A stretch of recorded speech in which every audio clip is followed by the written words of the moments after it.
Hello friends, I am Prithviraj Singh and I warmly welcome you to my channel Sci Tutorial.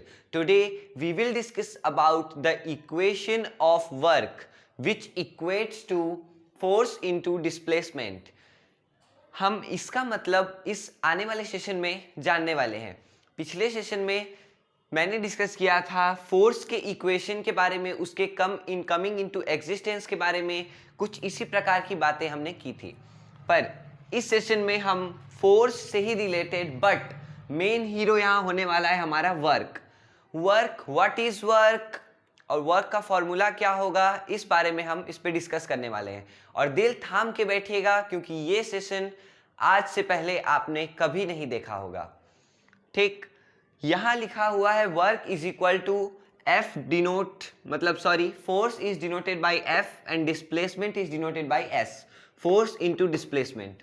We all know this equation very well, but we don't know how it was came into existence or why is it this, why here is not mass in place of instead of displacement.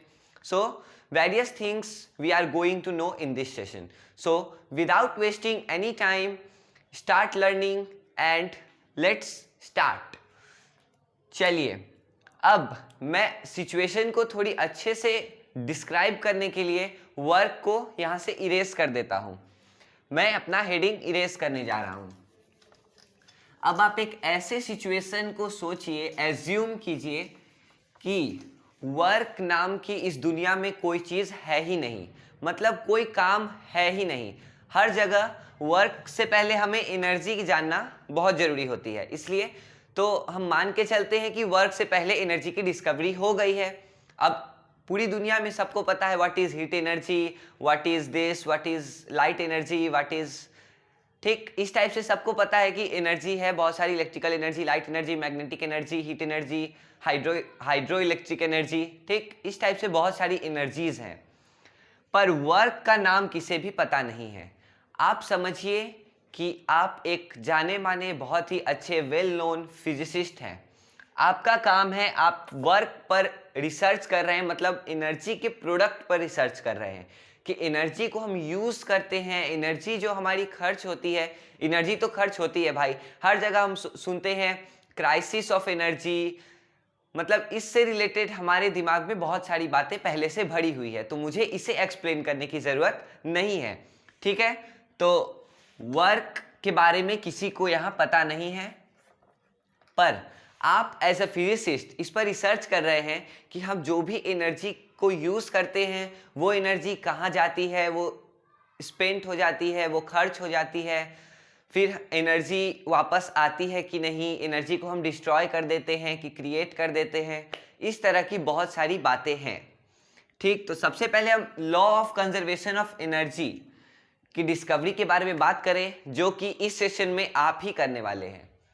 ठीक, अब आपने researches के दौरान पता किया कि जो भी एनर्जी है, मानिए सन से जो हीट एनर्जी आ रही है या फिर लाइट एनर्जी आ रही है, मानिए लाइट एनर्जी आ रही है, आपने सन को लिया अपने रिसर्च में, ओके, आपने एक चीज एज्यूम किया कि इससे जो आ रही है वो है लाइट एनर्जी,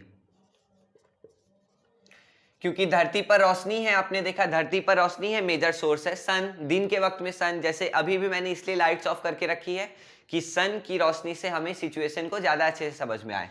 लाइट एनर्जी हो गया। अब ये है हमारा अर्थ। साइज पे गौर मत कीजिए, this is a rough diagram by which I am trying to make you understand.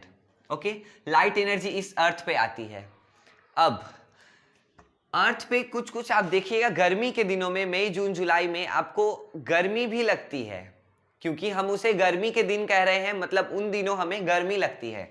और ज़्यादातर गर्मी इस लाइट एनर्जी जब हीट एनर्जी में ट्रांसफॉर्म हो जाती है, तब आपके दिमाग में एक क्वेश्चन आया कि क्या सारे एनर्जी के फॉर्म एक दूसरे में ट्रांसफॉर्म होते रहते हैं? यहाँ देखिए, यहाँ लाइट एनर्जी डिस्ट्रॉय नहीं हुआ या फिर यहाँ पे हीट एनर्जी क्रिएट नहीं हुआ, बस लाइट एनर्जी ही हीट एनर्जी में कन्वर्ट हो गया, मतलब ट्रांसफॉर्म हो गया।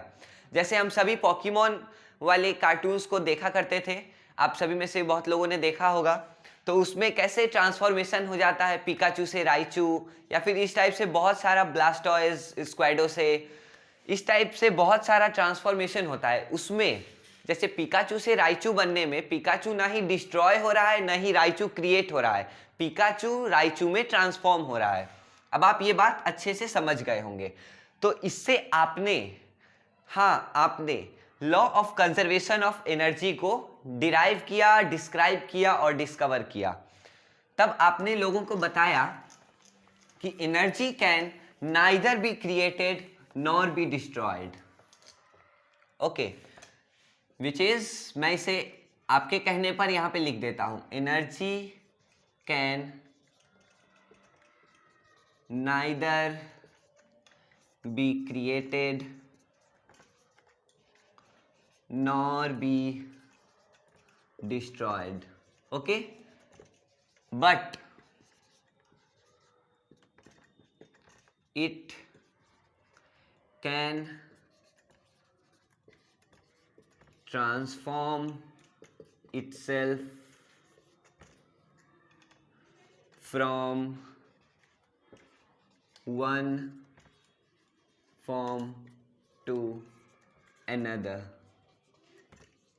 ठीक, आपने बताया, मैंने लिख लिया कि energy can neither be created, उसको ना क्रिएट किया जा सकता है ना डिस्ट्रॉय किया जाता है, लेकिन वो अपने आपके एक फॉर्म से, जैसे लाइट के फॉर्म में है तो हीट में जा सकता है, हीट के इलेक्ट्रिसिटी के फॉर्म में है तो भी हीट के फॉर्म में आ सकता है, हीट से फिर लाइट के फॉर्म में आ सकता है, जैसे बल्ब में होता है, वायर से आप इलेक्ट्रिकल एनर्जी ट्रांसफॉर्म करते हैं, फिर वहां पर जाके वो हीट एनर्जी में ट्रांसफॉर्म हो जाता है, फिर हीट एनर्जी में ट्रांसफॉर्म होने के बाद उसमें जो लाइट जलती है उससे वो लाइट एनर्जी में ट्रांसफॉर्म हो जाता है। लेकिन जब ये ट्रांसफॉर्म हो रहा है तो हम कह सकते हैं कि हमारा, जैसे हम सबसे इजी एक्सप्लेनेशन लेते हैं एनर्जी के मामले में, जो वो था सन और अर्थ वाला, तो जो वहां से, इसको मैं इरेज कर दे रहा हूं, तो वहां से जो हमें लाइट एनर्जी मिल रही थी, ओके, हम कह सकते हैं कि लाइट एनर्जी डिस्ट्रॉय नहीं हुई, लेकिन ये कहना गलत नहीं होगा कि लाइट एनर्जी जो थी वो खर्च हो गई।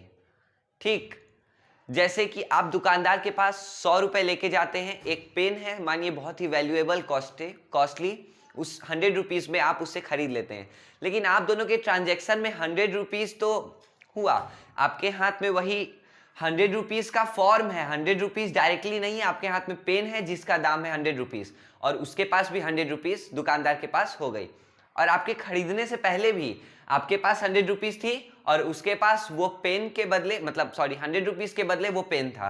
बात अभी बराबर ही है, बस खर्च हो गया है आपका एनर्जी और उसका एनर्जी। इस कारण से एनर्जी जो स्पेंट हुई वो क्या बनी, कैसे बनी, अब आप इस बात पे सोच रहे हैं। ओके, फिर आपने सोचा कि यहाँ पे जो भी एनर्जी से काम हो रहा है, एनर्जी खर्च हो रही है, वो वर्क हो सकती है। वर्क बस एक टर्म है, आप उसका नाम कुछ भी रख सकते, टावर रख देते तो आज लोग बोलते tower is equal to force into displacement, पर वर्क बस एक टर्म है जो आपने रखा है इस सेशन में, और जिन्होंने सच में इसको डिस्कवर किया होगा था उन्होंने भी वर्क रखा। ओके, अब वर्क मतलब वो बताए कि वर्क मतलब होता है काम। अब काम करने में कुछ एनर्जी तो जाएगी ही, ये एक सिंपल सा फंडामेंटल कॉन्सेप्ट है। काम करने में आपकी एनर्जी गई तो आप कह सकते हैं कि energy spent to do a particular task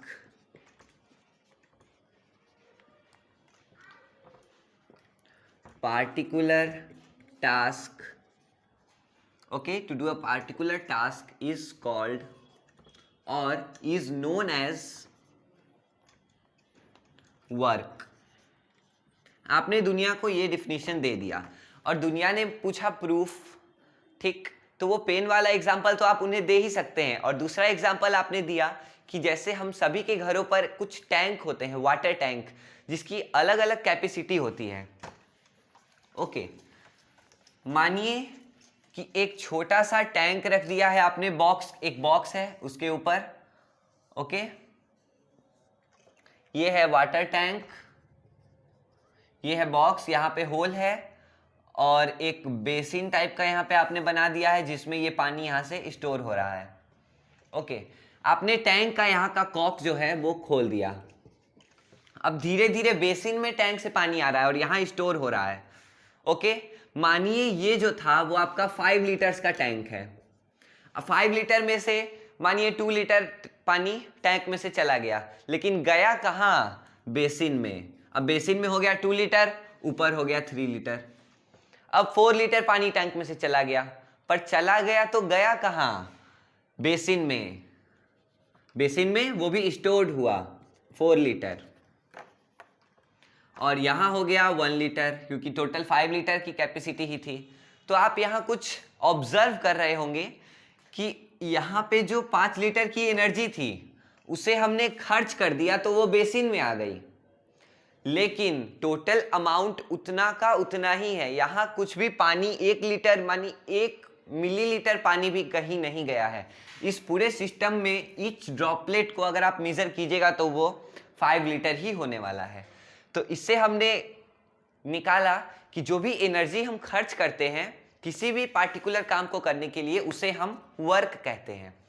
अब आइए वर्क का इक्वेशन को बनाया जाए साथ में। अब कोई भी देखिए, हम एनर्जी खर्च करने की बात उतनी देर से कर रहे हैं और एनर्जी खर्च करने में फोर्स लगता ही लगता है। अब बताइए लगता है कि नहीं लगता है? लगता है। चलिए फोर्स लिख दिए। वर्क इज इक्वल टू हमें पता लगाना है ना, वर्क इज इक्वल टू, अभी तक फोर्स है लेकिन सिर्फ फोर्स तो लिख नहीं सकते, एनर्जी खर्च करने में और भी कुछ लगता है। अब हमने फोर्स लगाया है, ओके, तो कुछ ना कुछ डिस्प्लेसमेंट तो होगा ही भाई। ठीक, आप अगर इसे और माइन्यूटली समझना चाहते हैं तो देखिए, आपने फोर्स लगाया, कुछ ना कुछ एक्सेलरेशन प्रोड्यूस होगा, और कुछ ना कुछ एक्सेलरेशन प्रोड्यूस होने के कारण जिस ऑब्जेक्ट पर आप फोर्स लगा रहे हैं उसमें कुछ ना कुछ डिस्प्लेसमेंट होगा ही होगा। तो आपने यहां लिख दिया डिस्प्लेसमेंट। सॉरी, मैं पूरा नाम ही लिख देता हूं क्योंकि हम लोग अभी तो डिराइव कर रहे हैं, हमें कुछ पता नहीं है। डिस्प्लेसमेंट। अब इसके बीच में कौन सा मैथमेटिकल ऑपरेटर आने वाला है? अगर हम प्लस लगाएं तो क्या होगा कि जितना फोर्स जो था वो हम लगा के छोड़ दिए और अपने आप वो डिस्प्लेसमेंट हो गया, पर उसमें ये वर्क काम नहीं आने वाला है। आप सोच के देख सकते हैं। और अगर आप माइनस लगाए तब तो होगा ही नहीं, क्योंकि आपने और डिस्प्लेसमेंट में से फोर्स को माइनस कर दिया है। अब आता है दो चीज बचे, विच इज डिवाइड। पहला डिवाइड के बारे में चर्चा कर लेते हैं। अगर डिवाइड है तो हम इसे लिख सकते हैं बाय डिस्प्लेसमेंट, लिख सकते हैं। अभी इतने पार्ट को आप मत देखिए, इधर मत देखिए, बस इधर देखिए। Displacement, force by displacement is equal to work. अगर आप ऐसा लिखे तो होगा ये कि पहली बात, अगर फोर्स कांस्टेंट है, 5 न्यूटन का फोर्स आप लगा रहे हैं, तो जैसे जैसे आपका डिस्प्लेसमेंट बढ़ेगा वैसे वैसे वर्क घट जाएगा, जबकि जैसे जैसे आपका डिस्प्लेसमेंट बढ़ेगा वैसे वैसे आपने ज्यादा एनर्जी खर्च की तो वर्क भी बढ़ना चाहिए। इसका मतलब work is directly proportional to displacement. अगर आप ये वाली लाइन नहीं समझ पाए होंगे तो आप स्किप करके देख लीजिएगा, क्योंकि ये बहुत ही मेन कॉन्सेप्ट है। Okay, work is directly proportional to displacement. तो ऐसा अगर है तो ऐसा तो हो ही नहीं सकता, क्योंकि इस केस में, इस इक्वेशन में हमने यहां पर लिखा है इनडायरेक्टली कि work is inversely proportional to the displacement, जो कि सरासर गलत है। मैंने आपको समझा दिया कैसे, इसीलिए हम यहां डिवाइड नहीं लिख सकते। चलिए तब हम ये वाली बॉर्डर को मिटा देते हैं, यहां से डिस्प्लेसमेंट को भी मिटा देते हैं। अब यहाँ हमारा लास्ट जो मैथमेटिकल ऑपरेटर मल्टीप्लिकेशन का साइन बाकी है वो दे दिया जाए, फोर्स इनटू डिस्प्लेसमेंट। अब मल्टीप्लिकेशन का मतलब हम समझते तो हैं लेकिन उसे कभी यूज नहीं करते हैं, जो कि होता है रिपीटिशन ऑफ एडिशन। मतलब अगर आपको 5 को 5 टाइम्स ऐड करना हो, जैसे 5 + 5 + 5 + 5 + 5, ठीक, तो आप उसके बदले डायरेक्टली लिख सकते हैं 5 is multiplied by 5, then answer will be, product or the sum will be 25। Okay, तो यहाँ इंटू लगाने का मतलब ये हो गया कि जब तक आप उस ऑब्जेक्ट पर फोर्स लगा रहे हैं, ओके, जब तक वो डिस्प्लेस कर रहा है तब तक आप उस पर फोर्स लगा रहे हैं। ऐसा नहीं है कि जैसे इस मार्कर को, मानिए इस मार्कर को मैंने एक बार धक्का देके छोड़ दिया, ये जाते जा रहा है, ऐसा केस यहाँ बिल्कुल भी नहीं है। इस केस में हो रहा है कि मैं इसे पकड़कर एकदम इसके लास्ट डेस्टिनेशन तक इसको पहुंचा रहा हूं। समझ गए? इसीलिए बार बार रिपीटिशन के लिए हम यहां मल्टीप्लिकेशन का साइन लाए। अब हमें ये इक्वेशन तो पता चल गया जो कि रियली में एग्जिस्ट करता है, और क्यों करता है ये भी हम जान चुके हैं। अब मैं एक बार मार्कर उठा लूं, अभी अभी मेरे हाथ से गिर गया है। ओके, अब एक और इसमें कुछ ऐड होगा। मैं इन दोनों के बदले इसके मार्क्स रख देता हूं, मतलब symbol, force into displacement into cos theta. अब आप सोचेंगे ये कॉस थीटा कहां से आ गया? हमेशा तो आपको हॉरिजॉन्टल में नहीं करना है, मतलब एनर्जी स्पेंट हमेशा आप हॉरिजॉन्टल लाइन में तो नहीं करेंगे, कभी कभी इंक्लाइंड प्लेन की भी जरूरत होती है, जैसे लैडर हो गया, रैंप हो गया, इस तरह की चीज़ों में हम ये वाला, सिर्फ ये वाला केस नहीं ले सकते, क्योंकि इंक्लाइंड प्लेन होने के कारण वहाँ पे वर्क में और एनर्जी स्पेंट में कुछ डिफरेंस आ जाती है। मतलब उस इंक्लिनेशन पर, inclination is a factor on which work is dependent. So हम यहाँ पे कॉस थीटा लाए, किस कारण से? जैसे ये एक इंक्लाइंड प्लेन है, ओके, ये एक इंक्लाइंड प्लेन है। अब आपके फोर्स और डिस्प्लेसमेंट के बीच में जो एंगल है उसे कॉस थीटा कह रहे हैं। और ये बात आप ध्यान से नोट कर लीजिए कि फोर्स और डिस्प्लेसमेंट के बीच के एंगल पर वर्क डिपेंड करता है। जितना ज़्यादा एंगल होगा, ओके, ज़रूरी नहीं है कि उतना ज़्यादा फोर्स भी हो। इसलिए मैं ऐसा कुछ स्टेटमेंट यहाँ नहीं लिखने वाला हूँ, क्योंकि cos 180 डिग्री ज़्यादा है जिसका वैल्यू -1 होता है, ओके, जो कि कम है एज रिलेटेड टू 1। ठीक, तब यहां से आप एक ब्लॉक को धक्का दे रहे हैं, आपकी एनर्जी स्पेंड हो रही है, मतलब कुछ वर्क हो रहा है, कुछ फोर्स लगा रहे हैं, कुछ डिस्प्लेसमेंट हो रहा है। तो अब इसका डिस्प्लेसमेंट है इस डायरेक्शन में, फोर्स है इस डायरेक्शन में, मतलब मानिए ये पॉइंट जो B है इसको हम यहाँ भी तो लिख सकते हैं, लेवल तो सेम ही है। तो फोर्स है इस डायरेक्शन में, डिस्प्लेसमेंट है इस डायरेक्शन में, तो इन दोनों के बीच का जो एंगल होगा उसी को कॉस थीटा कहते हैं। और इसी कारण से आपने अपने इस इक्वेशन में कॉस थीटा यहाँ पर लगा दिया है कि इंक्लिनेशन पर भी डिपेंडेंट है। अब आपका वर्क का इक्वेशन तैयार हो गया है। I hope that and I hope so that you have very excellently understand what is work and what is energy spent and how the equation of work came into existence, and you are definitely right that this is the another video of CTE series changing the challenging the equation series. So guys, let's break this session here, and again we will meet in the next session with another challenging equation. So guys bye, अगले session में मिलते हैं। और आपको कोई भी doubt हो तो आप यूट्यूब कमेंट बॉक्स में लिख सकते हैं, और आपको कोई भी वीडियो चाहिए हो तो आप यूट्यूब कमेंट बॉक्स में बेझिझक रिकमेंड कर सकते हैं। ये आपका अपना चैनल है साइट ट्यूटोरियल। मैं गलती से फिजीमैटिक्स बोलने वाला था, क्योंकि फिजीमैटिक्स तो इसका पुराना नाम था, तो अभी भी मेरे जीभ से, टंग से फिजीमैटिक्स अभी तक गया नहीं है। Okay guys, bye.